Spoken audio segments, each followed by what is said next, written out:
Hey everyone, Robin Lavasser here with the third episode of Mom Boss Mondays. So I wanted to talk today about, I realize first of all that I do this weird thing when I'm thinking, when I'm like accessing memories. I don't know if any of you do it, but I like turn my eyes. I go either up or I go to the side to like, it's almost like I'm looking back in my little Rolodex of things in my brain. Maybe you do that too. Anyway, side note. Okay, let's talk about breakdowns. So there are these moments and this pent up pressure that I think sometimes we don't even realize as parents that we have. And it can be really in any walk of life, whether you're a parent or not, that people ask questions that feel like obligations. And let me kind of explain that.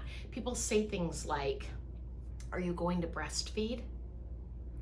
And it instantly feels like a right or a wrong answer, right? Not a simple curious, a yes or a no. It feels like the right answer is yes and the wrong answer is no.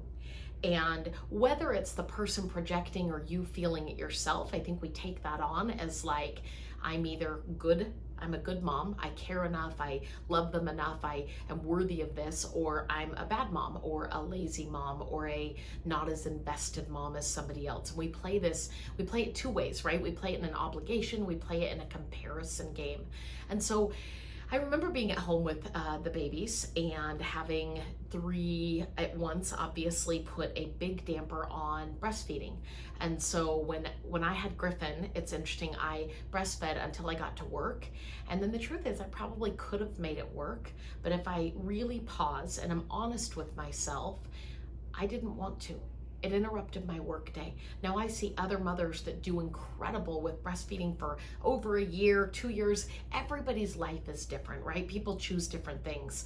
With Griffin, I chose to stop, which was an interesting guilt of my own. And I remember making excuses for it in order to not feel judged. And then you move forward and I have the babies and I think I'm gonna be the best. Like I've got it this time. I'm more advanced as a mother. I've already had one child. Then you find out there's three and it's like, well, that's all out the window. And so we bring them home. I'm of course pumping. Everybody's like, breast milk, best thing for your kids, best thing for your kids, you know, all of these things. And you for sure need to breastfeed. And after having the babies early, 7 weeks early, bringing them home, them getting about this much of me and this much of formula because they're hungry little babies, there was a breaking point where it took me so long to feed them on top of, you know, pumping and all of those things. And I'm sorry if this is taboo for you men out there that might be watching this, but it's just what a woman goes through, right? And then I was trying to figure out how to go back to work. And I remember walking out in the garage one night after I had put the babies to bed and finished pumping and cleaning everything up. And I walked out in the garage and I just stood on the other side of the door holding the doorknob and I just lost it. And I sat there in a puddle for a while, just crying, completely overwhelmed.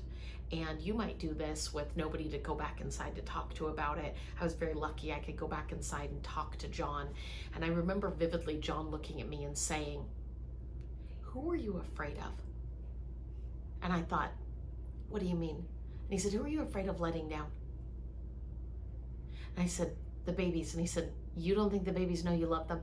Now let's do one baby, let's do two babies, let's do three babies, right? Like 4, 5, 6, 7, 8. The babies know you love them. You're their mother. You don't need to prove anything to your children. You're worried about other people. Stop worrying about other people." And so there was this breakdown that led to a breakthrough. And it was this new kind of path that John and I went on of, hey, we're gonna do what fits best for us to make us the best parents that we can be in that moment.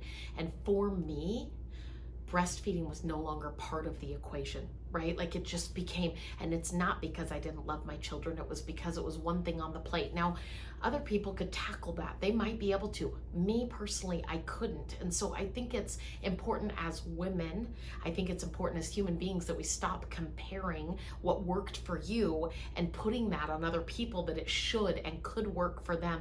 They just tried harder, those types of things. And while I want us all to be as bad blank as we can possibly be, right? Like I want us to be as big as we can possibly be. I also want us to know that when you know something and you know it just doesn't fit anymore, that you shouldn't feel guilt. That was my own choice, right? Like I felt guilty, but I shouldn't have felt the guilt. What I really should have known was this is a choice. My husband is okay, the father of these children.